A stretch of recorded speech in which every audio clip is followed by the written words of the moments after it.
Bem-vindas e bem-vindos ao The Debate. Hoje a gente mergulha num tema crucial, a situação da educação básica brasileira depois do choque da pandemia. Nós temos em mãos dados recentes, né, como os do PISA 2022, avaliações nacionais importantes como o SAEB, o Sistema de Avaliação da Educação Básica, que é gerido pelo INEP, né, o Instituto de Pesquisas do MEC, e também, claro, análises importantes do Banco Mundial. Todos esses elementos, eles apontam para um cenário assim, no mínimo preocupante, de recuperação muito lenta, talvez até de estagnação em alguns indicadores essenciais de aprendizagem. A questão central que esses materiais levantam e que vai nortear nossa conversa aqui é a seguinte: essa situação que a gente vive hoje é, em grande parte, uma consequência, digamos, inevitável do impacto brutal da pandemia sobre um sistema educacional que a gente já sabia ser frágil? Ou ela reflete, principalmente, falhas na resposta que demos à crise? Quer dizer, políticas de recuperação que foram insuficientes ou talvez mal implementadas. Eu vou argumentar que o peso maior vem sim do choque pandêmico sem precedentes somado aos desafios estruturais que o Brasil já carregava. E eu, por outro lado, vou defender uma perspectiva um pouco diferente. Embora a pandemia tenha sido, não há dúvida, um gatilho devastador, eu acredito que a estagnação ou essa lentidão excessiva na recuperação que a gente está observando, ela se deve fundamentalmente a problemas crônicos de gestão que, bem, não foram enfrentados como deveriam. Há uma priorização que eu vejo como inadequada de recursos e esforços e há políticas de recuperação que na prática se mostraram insuficientes em escopo, em escala ou que simplesmente não foram bem executadas lá no chão da escola.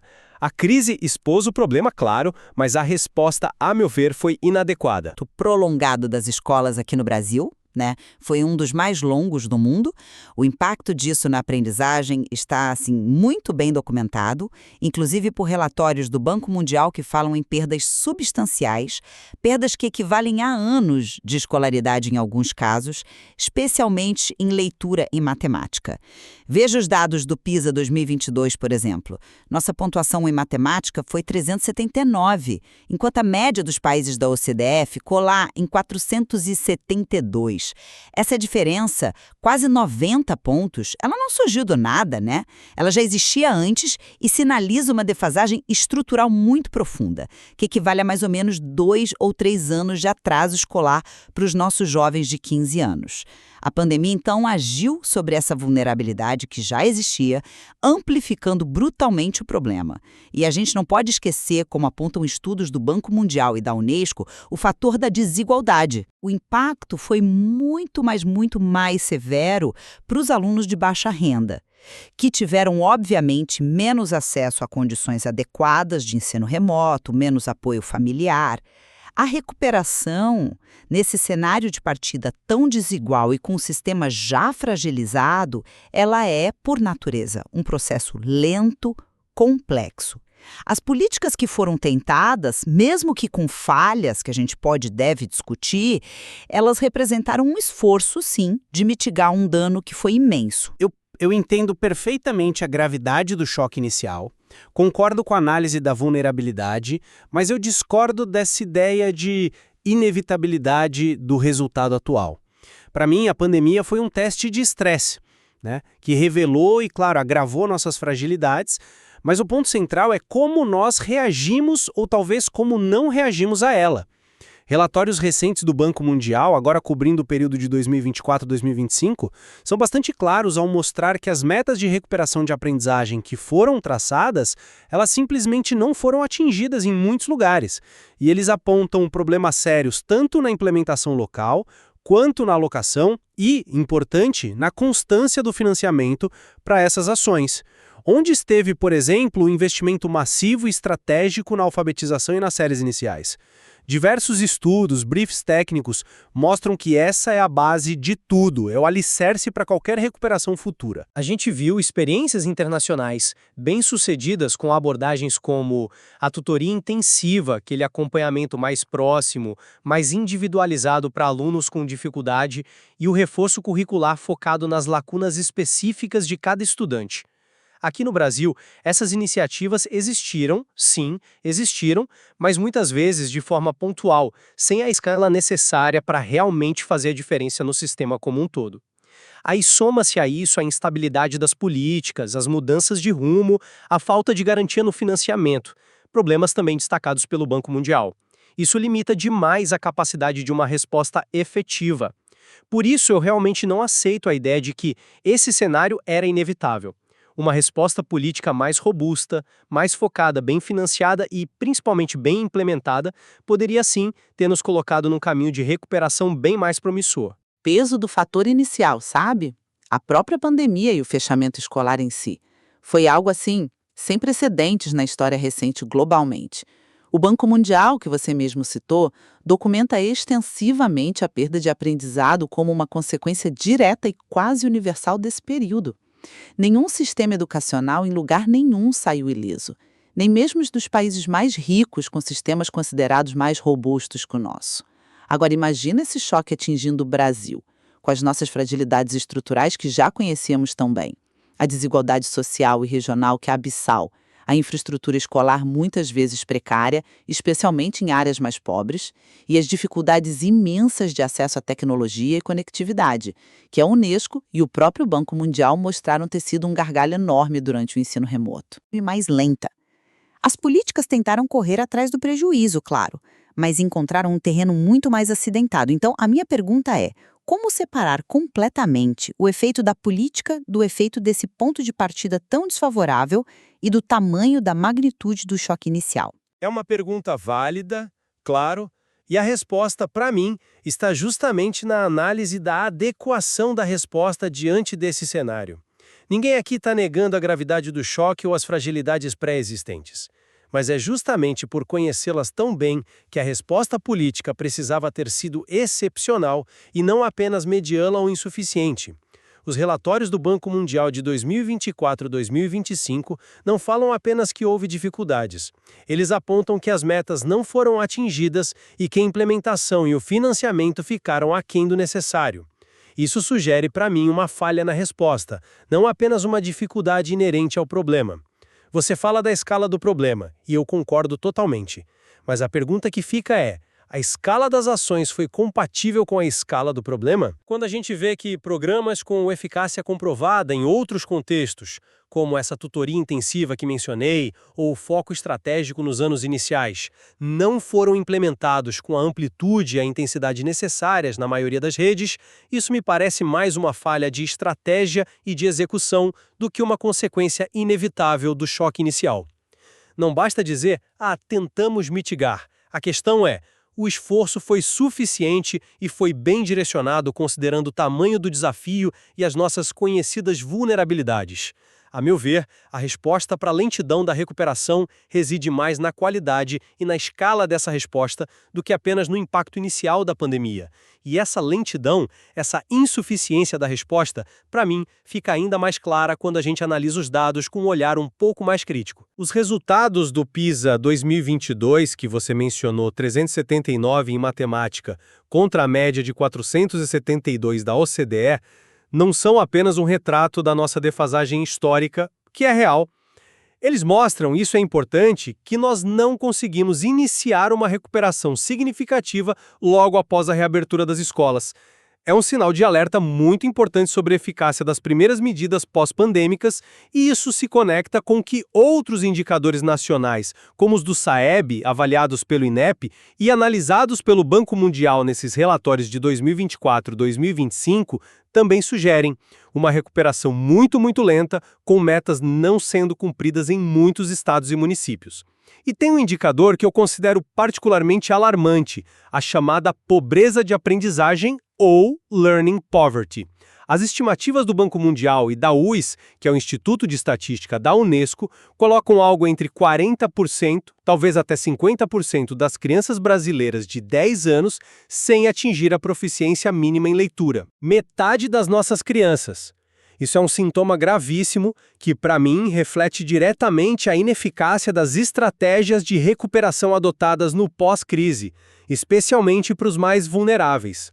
Como a gente pode falar em recuperação efetiva com um quadro desses? Veja bem, os dados são de fato preocupantes, não há como negar isso. Mas a minha interpretação é que eles refletem justamente essa combinação explosiva do nosso ponto de partida, que já era baixo, com o impacto devastador da crise. A comparação com a média da OCDE, mostrando essa defasagem que equivale a 2 ou 3 anos escolares, ela confirma que já tínhamos um problema estrutural imenso antes da pandemia. A crise veio e basicamente jogou mais lenha nessa fogueira.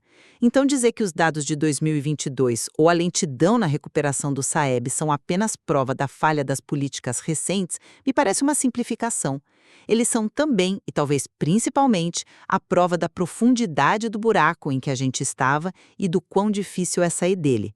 A recuperação, mesmo que lenta, e os próprios relatórios do INEP e SAEB indicam que ela existe, sim, ainda que de forma desigual, precisa ser vista nesse contexto. Ela precisa ser sustentada, aprimorada, claro, mas não simplesmente descartada como um fracasso total das políticas recentes. E tem outro ponto crucial que os documentos do INEP e SAEB sempre ressaltam, que é a enorme heterogeneidade do Brasil. A gente tem realidades educacionais muito distintas entre regiões, estados, municípios e até mesmo entre escolas de uma mesma rede. Culpar unicamente as políticas nacionais ou estaduais recentes ignora essa complexidade toda e as dificuldades de implementação em contextos tão diversos. Não é uma falha monolítica, é um mosaico de desafios. E essa complexidade nos traz de volta as causas estruturais que eu mencionei lá no início.